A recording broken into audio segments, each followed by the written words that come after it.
Maligayang pagbati sa lahat. Narito sa ating doon, ito yung Sports Tambayan.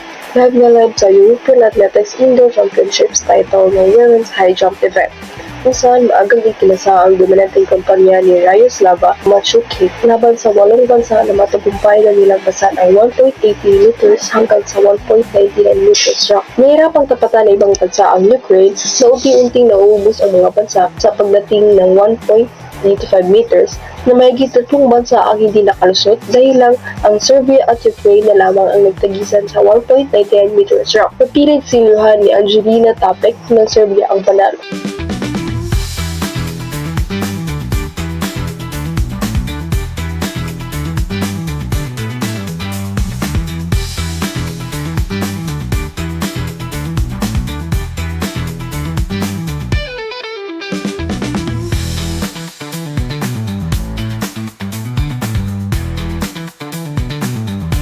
Sa huli, nanaig ang pananalasa ng Ukraine dahil ang inuwi ang pangatlong gintong medalya. Hanggang sa muli, ito yung Sports Tambayan.